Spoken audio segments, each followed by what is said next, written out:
Bismillahirrahmanirrahim. Assalamualaikum warahmatullahi wabarakatuh.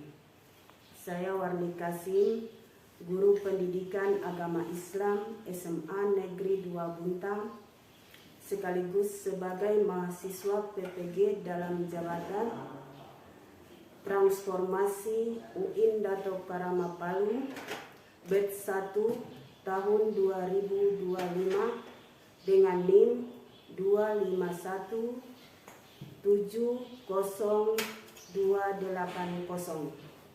Izinkan saya menayangkan video pembelajaran pendidikan agama Islam kelas 11 semester genap fase F dengan materi ketentuan pernikahan dalam Islam.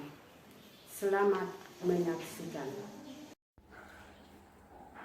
Assalamualaikum warahmatullahi wabarakatuh. Waalaikumsalam warahmatullahi wabarakatuh. Bagaimana kabar anak-anak hari ini? Alhamdulillah. Sehat? Sehat. Alhamdulillah sehat semuanya. Hadir semuanya hari ini? Hadir. Terima kasih. Baiklah, sebelum pembelajaran kita mulai, mari kita sama-sama membaca doa kita yang dipimpin oleh ketua kelas.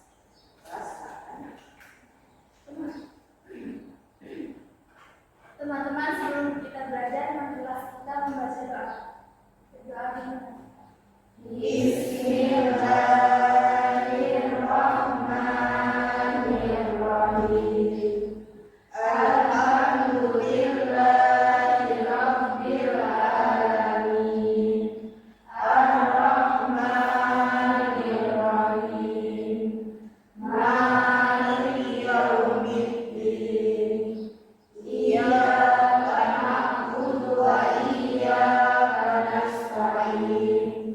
Ihdinas siratal mustaqim. Siratal ladzina an'amta 'alaihim ghairil maghdubi 'alaihim waladdallin. Amin. Bismillahirrahmanirrahim. Raditu billahi rabban wa bil islami dinan wa bil muhammadin nabiyyan wa rasulan. Rabbi zidni ilman warzuqni fahman. Amin. Alhamdulillah. Pagi hari ini kita diberikan kesehatan oleh Allah Subhanahu wa Ta'ala untuk melaksanakan kegiatan belajar. Materi kita pada hari ini yaitu tentang ketentuan pernikahan dalam Islam. Sebagai seorang muslim,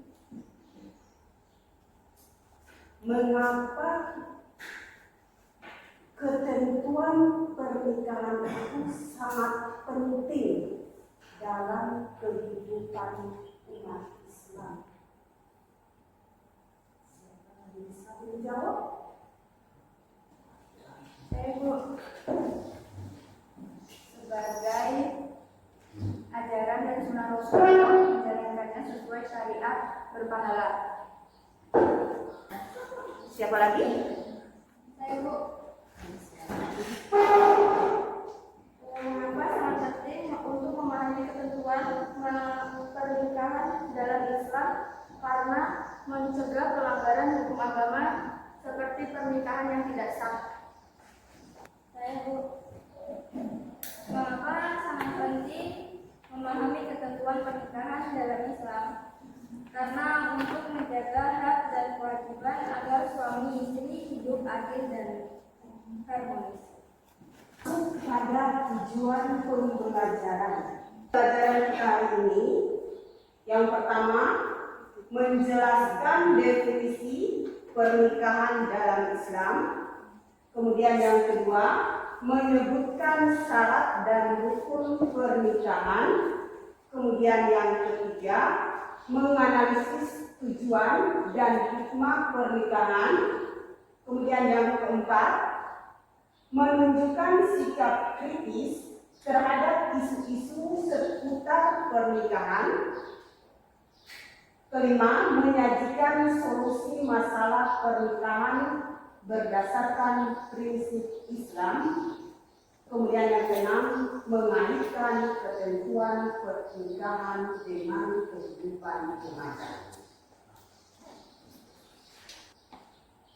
Setelah kita mengetahui tujuan pembelajaran, silakan anak-anak membentuk kelompok.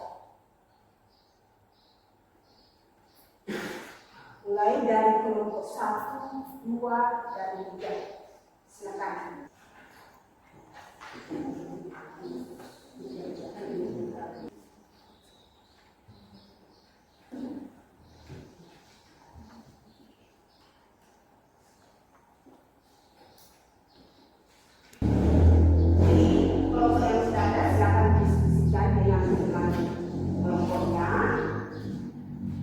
Yang sudah diberikan, kemudian RKPD-nya, silakan kerja kasus 1, 2, dan 3 ya. Setelah itu selesai mengerjakan, kalian mempresentasikan masing-masing kelompok. Bagi kerja yang harus kami kerjakan sesuai dengan materi yang telah diberikan ini ya. Jadi pengertian pernikahan, kemudian hukum syarat pernikahan, ini seperti itu.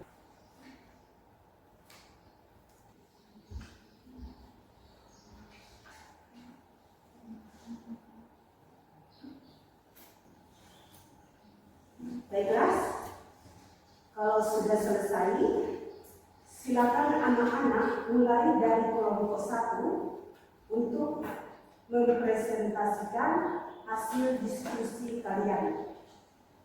Silakan kelompok 1. Assalamualaikum warahmatullahi wabarakatuh. Waalaikumsalam warahmatullahi wabarakatuh. Kami dari kelompok 1 ingin mempresentasikan hasil diskusi kami yang berjudul pernikahan yang akan dibacakan oleh Rodifah.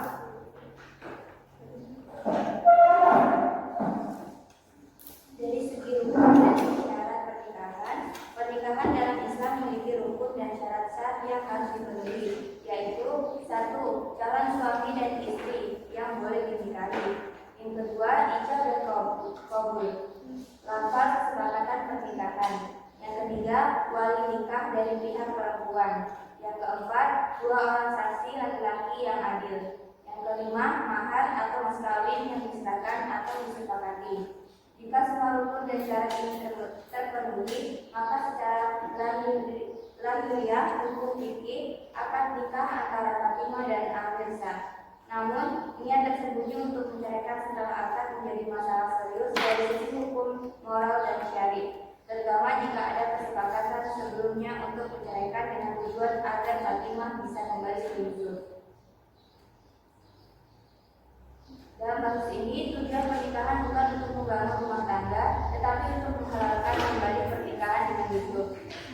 Ini disebut nikah tahlil, dan Rasulullah sangat mengecam praktik ini.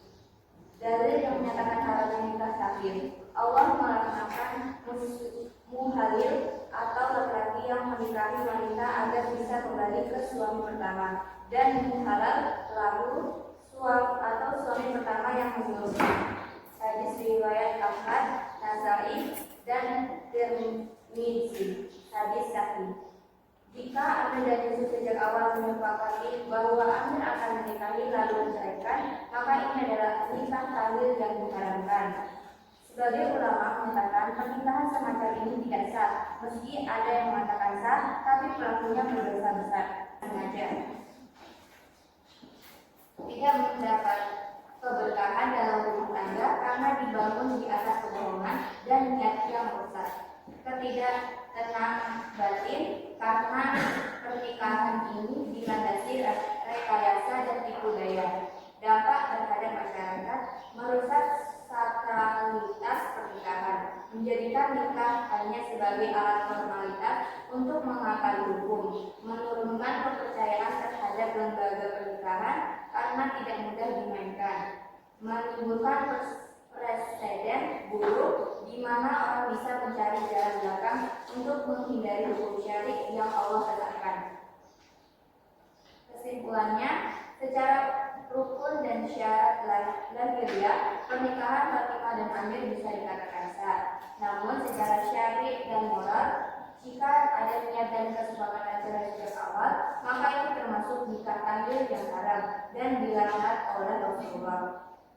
Maka pernikahan kembali Yusuf dengan Fatimah tidak diperbolehkan dan tidak dianggap halal secara syar'i. Baik, itulah hasil diskusi kami dan kami persilakan yang ingin bertanya. Saya perwakilan dari kelompok 2 ingin memberikan pertanyaan. Menurut pendapatmu, apa solusi yang lebih sesuai secara syar'i dan etis dalam menghadapi situasi seperti yang dialami oleh Yusuf dan Fatimah?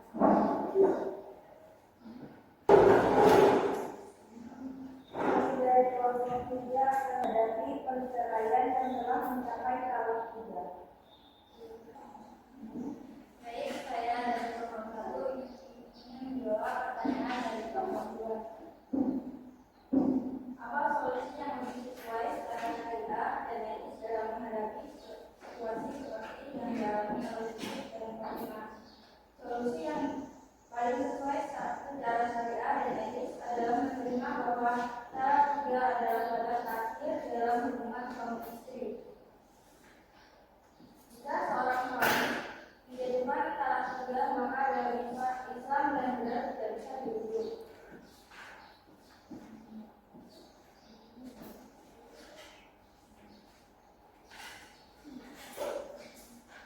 Solusinya adalah kedua belah pihak seharusnya bersabar dan ikhlas menerima keputusan Allah.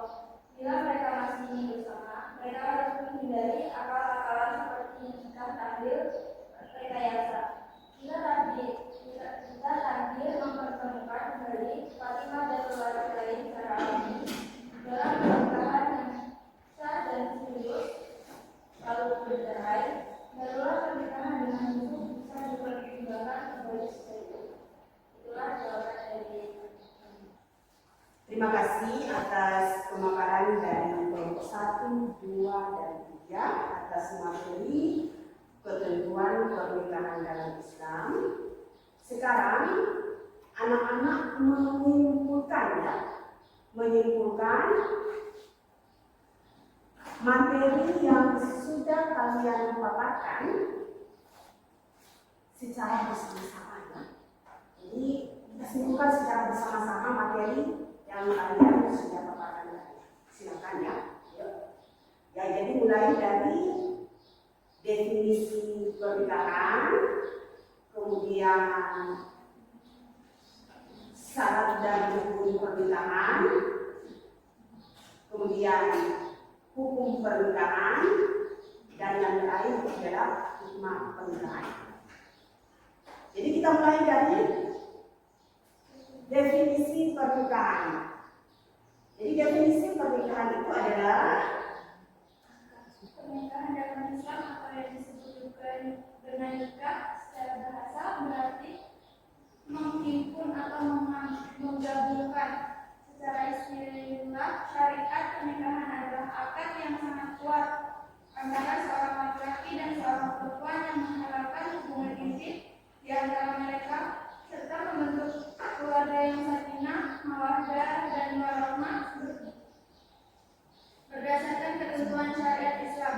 Pernikahan bukan hanya sekedar ikatan lahiriah, tetapi juga merupakan ibadah yang memiliki dimensi spiritual dan sosial yang mendalam.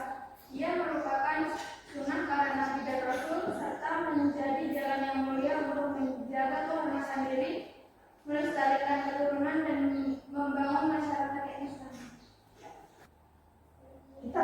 secara bersama-sama. Apa itu hikmah pernikahan? Menjaga kehormatan diri dan menghindari perbuatan zina. Pernikahan merupakan benteng yang kokoh untuk melindungi diri dari perbuatan haram dan menjaga kesucian. Jadi sama-sama kita mengetahui bahwa hikmah dari pernikahan itu adalah menghindari dari perbuatan zina dan dosa. Jadi untuk materi kita pada hari ini kita akhiri saja sampai di sini. Semoga apa yang Ibu sampaikan dan anak-anak paparkan bisa kalian